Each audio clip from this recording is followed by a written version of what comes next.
Oke, bismillahirrahmanirrahim. Assalamualaikum warahmatullahi wabarakatuh. Izinkan saya di sini untuk bisa mempresentasikan kembali mengenai materinya dari Bapak Syihabuddin dengan judul Strategi Pembelajaran dan Motivasi Belajar.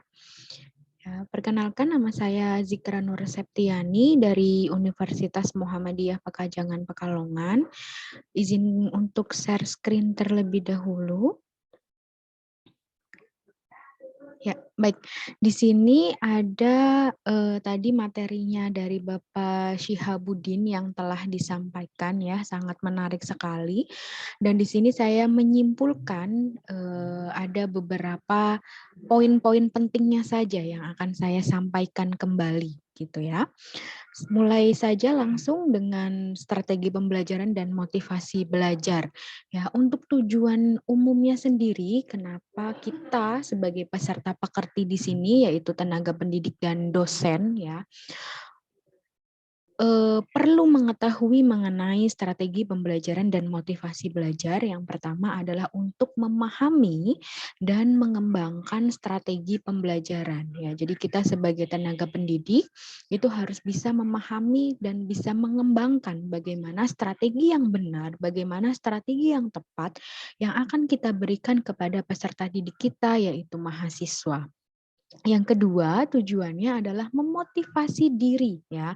Di sini memotivasi dirinya bukan hanya untuk dosen saja atau bukan hanya untuk diri kita sendiri, melainkan juga kita harus bisa memberikan motivasi kepada mahasiswa untuk bisa terus belajar, untuk bisa mempunyai semangat belajar yang tinggi.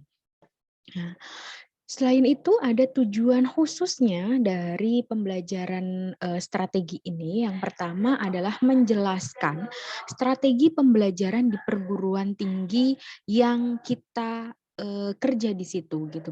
Perguruan tinggi seperti misalnya saya ada di Universitas Muhammadiyah Pekajangan Pekalongan begitu. Dan yang kedua adalah menjelaskan tuntutan belajar, bagaimana apa saja yang harus dilakukan untuk kita dosen dan juga untuk mahasiswa, tuntutannya apa saja. Nah, di sini kita akan bisa mengerti dan bisa menjelaskan nantinya tuntutannya seperti apa. Dan yang ketiga adalah menjelaskan motivasi belajar, seperti yang sudah saya katakan tadi, bahwa motivasi belajar itu tidak hanya untuk diri kita sendiri sebagai dosen atau sebagai tenaga pendidik, melainkan juga agar kita bisa memberikan motivasi kepada mahasiswa atau peserta didik begitu. Nah, sebelum masuk ke materi yang akan kita bahas ya, materinya sangat menarik sekali. Di sini kita harus mengetahui terlebih dahulu apa itu strategi ya. Strategi adalah sebuah proses pendekatan secara keseluruhan yang berkaitan dengan pelaksanaan gagasan, perencanaan dan eksekusi dari sebuah aktivitas dalam kurun waktu tertentu atau contohnya dalam proses pembelajaran tadi yang ada di kelas antara mahasiswa dan dosen. Dan pembelajaran itu sendiri merupakan sebuah proses interaksi antara mahasiswa dengan dosen, antara peserta didik dengan peserta didik yang lain begitu ya. Jadi suatu proses pembelajaran itu bukan hanya interaksi satu arah, tetapi harus ada interaksi kedua arah. Baik itu dari dosennya itu sendiri dengan mahasiswa ataupun antar mahasiswa yang ada di dalam kelas. Nah, sebenarnya pentingnya seperti apa kita bisa mengetahui strategi pembelajaran gitu ya. Makanya di sini dibahas yang pertama memberikan rumusan atau acuan kegiatan pembelajaran. Ya, jadi kita kalau akan memberikan suatu pembelajaran kepada mahasiswa itu kan harus mempunyai rumusan masalahnya, rumusan acuannya, acuan kegiatan kita untuk nantinya proses pembelajaran ke depannya itu seperti apa. Dan yang kedua adalah untuk menarik minat belajar peserta didik gitu ya. Jadi kita itu harus bisa memotivasi tadi ya, memotivasi, meningkatkan minat peserta didiknya. Dan yang ketiga adalah mencapai tujuan pembelajaran. Apa yang ingin kita targetkan, apa yang ingin kita capai dari proses pembelajaran tersebut. Dan yang terakhir adalah memotivasi seperti yang sudah saya katakan tadi ya. Kita sebagai dosen itu harus bisa memotivasi mahasiswanya dengan cara mendorong, dengan cara membimbing ya, membimbing dan mengarahkan mahasiswa kita itu agar bisa menjalani sebuah proses pembelajaran dalam dunia perkuliahan itu dengan tepat gitu. Nah, karakteristik dari proses pembelajaran itu harus seperti apa gitu ya. Yang pertama itu harus interaktif dan inspiratif ya.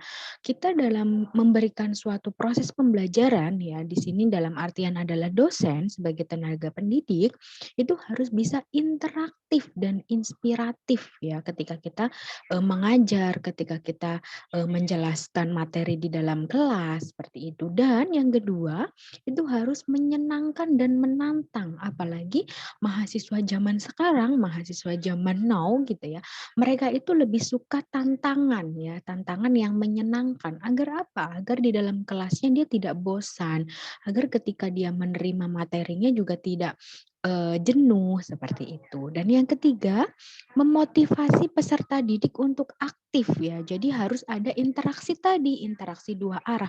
Jadi tidak hanya dosennya saja yang terus-terusan ngomong gitu ya. Jadi harus ada peserta didik yang aktif juga di dalam kelas. Yang keempat adalah memberikan ruang yang cukup bagi prakarsa, kreativitas, kemandirian, serta minat bakatnya mahasiswa itu seperti apa. Nah, kita sebagai dosen itu tidak hanya bisa mengajarkan mahasiswa untuk bisa memahami materi yang kita berikan, tetapi juga harus bisa mendekati mahasiswa dengan sisi psikologisnya gitu ya. Jadi kita harus tahu juga minat dan bakatnya mahasiswa itu ke arah mana dan seperti apa. Nah, kita sebagai dosen tugasnya adalah membimbing dan mengarahkan agar cita-citanya misalnya, agar minat bakatnya juga bisa berkembang gitu. Nah, untuk pembelajaran sendiri, pembelajaran itu merupakan suatu proses ya. Jadi proses interaksi tadi antara peserta didik dengan dosennya, antara peserta didik dengan antar mahasiswanya itu juga merupakan suatu proses pembelajaran. Ya, untuk pendekatan pembelajaran sendiri seperti apa? Pendekatan pembelajaran itu merupakan sebuah orientasi, arah pandang atau cara pandang pendidik dan peserta didik terhadap suatu proses pembelajaran yang ada di dalam kelas ya. Contohnya nih, ada pendidik memandang bahwa dalam pembelajaran peserta didik harus kooperatif. Ya, maka muncullah itu tadi pendekatan yang kooperatif antara komunikasi antara dosen dengan mahasiswanya. Nah, untuk model pembelajaran itu merupakan sebuah proses juga, proses belajar atau gambaran pembelajaran peserta didik dari dari awal mulai masuk gitu ya, sampai akhir pembelajaran yang ditandai dengan langkah-langkah yang sudah kita susun secara spesifik gitu. Contohnya adalah model pembelajaran yang kooperatif. Strategi pembelajaran sendiri merupakan sebuah rencana kegiatan yang disusun agar tujuan itu tercapai secara efektif dan efisien. Tujuannya kita itu apa? Misalnya kita mengajar agar mahasiswa dapat memahami materi yang kita sampaikan. Itu kita harus bisa mempunyai strategi untuk bisa mencapai tujuan yang sudah kita susun begitu. Itu maksudnya dari strategi pembelajaran. Terus metode pembelajaran, kalau metode pembelajaran sendiri merupakan suatu cara mendidik untuk menyampaikan dan memfasilitasi. Jadi caranya dosen gitu ya, menyampaikan sebuah materi, menyampaikan sebuah pembelajaran ya dengan memfasilitasi peserta didik untuk bisa memperoleh pengetahuan apa yang kita sampaikan gitu. Dengan cara tadi pengamatan, dengan cara eksperimen, dengan cara ceramah, diskusi misalnya atau yang lainnya juga bisa. Itu merupakan sebuah cara proses metode pembelajaran. Untuk teknik pembelajaran sendiri ya merupakan cara pendidik menyampaikan atau memfasilitasi peserta didik untuk memperoleh pengetahuan dan atau keterampilan tertentu ya melalui metode pembelajaran tertentu atau cara yang digunakan untuk mengimplementasikan suatu metode. Ya contohnya nih dengan teknik presentasi gitu yang ada di dalam kelas itu merupakan salah satu teknik pembelajaran juga. Nah, nah, ini ada dua gambar proses pembelajaran di sini ya. Ada dua gambar, gambar pertama dan gambar kedua. Gambar pertama di sini merupakan suatu kondisi kelas ya yang sangat kooperatif, yang sangat aktif di mana tidak hanya satu mahasiswa yang dia berbicara aktif mengeluarkan pendapatnya gitu ya, argumentasinya, tetapi di sini semuanya aktif gitu. Beda dengan gambar yang kedua di sini ada yang aktif, ada yang dia main HP, ada yang sampai dia tidur gitu. Kenapa ini suasana kelas seperti ini bisa terjadi? Itu tadi karena salah satunya contoh misal kurangnya motivasi belajar, ya, tidak ada komunikasi secara dua arah gitu ya, sehingga mahasiswanya itu bosen, sehingga mahasiswanya itu merasa ngantuk, merasa jenuh gitu. Nah, untuk bisa tidak terjadi kondisi kelas seperti ini, kita harus mempunyai motivasi belajar gitu ya.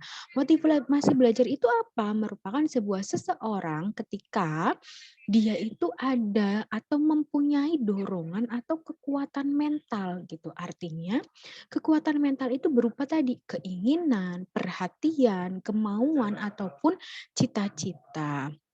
Ya. Nah, untuk ciri-ciri motivasi belajar itu sendiri seperti apa? Agar kita bisa mengembangkan motivasi belajar yang ada di dalam diri kita. Yang pertama adalah harus tekun, ya harus tekun belajar, harus tekun dalam mengerjakan tugas-tugasnya. Begitupun juga yang kedua adalah ulet. Ya, yang ketiga adalah menunjukkan minat. Ya, yang keempat lebih senang bekerja secara mandiri, gitu. Dapat mempertahankan pendapatnya, argumentasinya, tidak mudah melepaskan hal yang diyakini, gitu ya, senang mencari dan memecahkan masalah soal-soal. Itu juga bisa menumbuhkan atau memunculkan motivasi belajar pada mahasiswa. Nah, cara untuk menumbuhkan motivasi belajar mahasiswa itu seperti apa? Yang pertama tadi ya, bisa memberi angka, bisa memberi hadiah, privilege gitu ya. Terus ada kompetensi, ego involvement, ada memberikan pujian. Oh, ternyata hebat ya dengan nilai segini, misal kayak gitu. Nah, dengan cara memberikan pujian seperti itu, ya, ini akan membuat motivasi belajar mahasiswa akan semakin meningkat. Begitu. Nah, langsung saja untuk kesimpulannya ya. Kesimpulannya di sini bahwa motivasi itu sebenarnya disesuaikan dengan kondisi dari mahasiswa tersebut gitu ya, dari dosen tersebut. Terus juga disesuaikan dengan bidang dan tingkat kesulitan yang dihadapi dari peserta didik atau mahasiswa. Kemampuan yang dimiliki dan tujuan apa yang ingin dicapai begitu. Itu ya. Dan di sini ada sedikit kiat-kiat sukses untuk bisa kita menumbuhkan motivasi belajar gitu ya dan strategi pembelajaran sesuai dengan materi yang sudah kita sampaikan dan kita bahas pada pertemuan hari ini. Yang pertama, kiat-kiat suksesnya adalah tujuan atau cita-citanya harus jelas.